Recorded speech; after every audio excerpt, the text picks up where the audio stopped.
Hello all and welcome to a brand new Parry's Pickups. Thank you very much for joining us today. So first up we're going to talk a little bit about a Game Boy game I picked up recently, and that Game Boy game is Tetris Attack. Is that in focus? Might be now. Well, Tetris Attack is a puzzle game, of course. It's actually not really like the original Tetris. It's actually a game that's known in Japan as Panel de Pon. Panel de Pon is a game where you move around tiles on a similar sort of play area as Tetris. The idea is to line up 3 or more, and when you line these up, the blocks disappear. The idea is the blocks keep stacking, so you've got to make as many disappear as possible before the tower reaches the top and it sort of tops out. So it's a simple game, it's an incredibly addictive game, a very enjoyable game, and this is of course the Game Boy version. You can get it on the Super Nintendo as well. If you haven't got a Super Nintendo or a Game Boy, you can get Pokemon Puzzle League for the N64 or Pokemon Puzzle Challenge for the Game Boy Color, which is the same thing basically. There's also a version called Puzzle League on the DS. It goes by many different titles, this game. There's also one on the Game Boy Advance, which also includes Dr. Mario. So yeah, there's a lot of versions of this game. So whichever one you pick up, you're bound to have a great time. I think this one's good. This is a great version of the Super Nintendo game. But probably the best one with the most features is the DS one, Puzzle League DS. So do check that one out. Next up we have Solstice. Now Solstice is a NES game, as you can see here quite easily. It is similar to Attic Attack or any of those isometric dungeon crawler type games. Attic Attack being a favourite of mine on the Spectrum back in the day. This unfortunately though I can't get into. It's difficult to control on an angle with the NES pad. I don't know how I ever got on with Attic Attack, but there's actually more sort of platforming in this, which is very difficult to do with a NES controller. Maybe if I manage to find a way to use another controller on it, it might be easier, but it's hard to judge what direction to push the stick in order to get through certain areas. It's definitely difficult to get to grips with, unfortunately. Maybe after some time with it, it may get easier. It's got great music, it's got nice graphics, it's a good little game if only the control was a little bit more straightforward.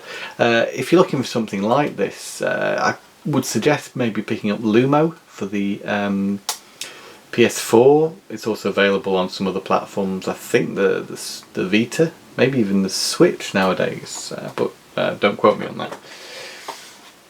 Next up, Bleach again. This is another Bleach game, believe it or not. I don't think it's even the last of the Bleach games I'm going to be talking about on these episodes. But Bleach Shattered Blade is a one-on-one fighter this time. 32 characters, storyline, lots of unlocks.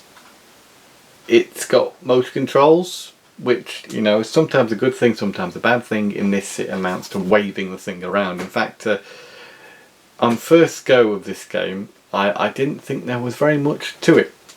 But don't give up on first impressions, at least I'm not going to, because I swear there must be more of a game in here somewhere. But really, the computer opponent was doing some crazy moves on me. I was waggling around my Wii remote, and that was my best course of action. So I just waggled and waggled, and when you can win a fight or do better by just shaking the Wii remote, you wonder if there's something up with the game.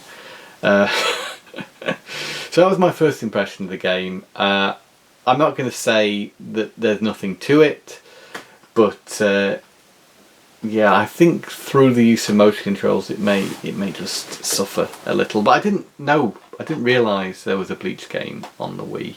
So I'm happy to have it, and I'll give it another go sometime. But that's that one. Now unfortunately I've been able to play this game. I usually like to have a go before I talk about them on these episodes. This is Silent Hill Origins for the PSP, as you can see. Now I recently talked about Silent Hill Homecoming and Silent Hill for the Room. So I thought, well, let's try the PSP Silent Hill game. And the reason I haven't tried it yet is because my PSP is a little bit temperamental. I'm finding at the moment the only way it will read disc is if I push the back of the disc flap up. I've got the slim PSP, and so yes, as long as I'm putting pressure on the back of the console, it seems to spin the disc. If not, it doesn't.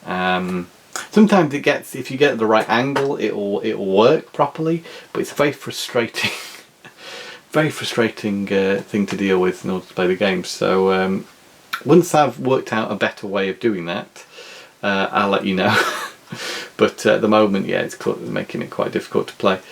And now the sun's coming in, so we'll have to bring this video to a close, as I'm very reliant on the sun for my lighting in these videos.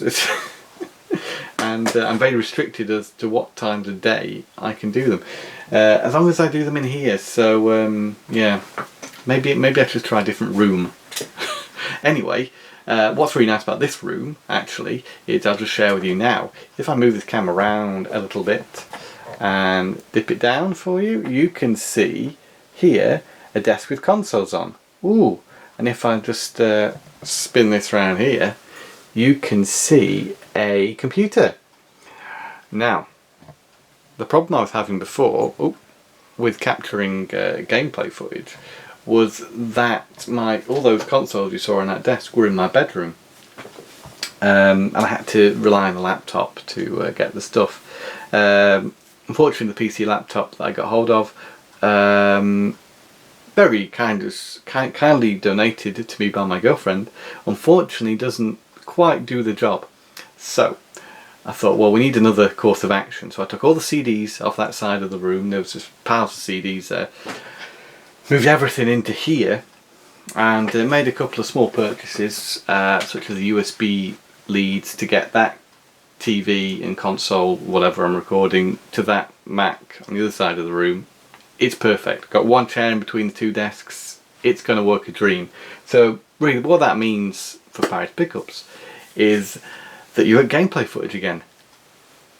So yeah, I'm pretty pleased about that. It was, you know, took a while to do all the shifting around, making room for other things, but I think definitely worthwhile. So keep your eyes peeled for the next episode of Parry's Pickups, where I hope to include some gameplay footage.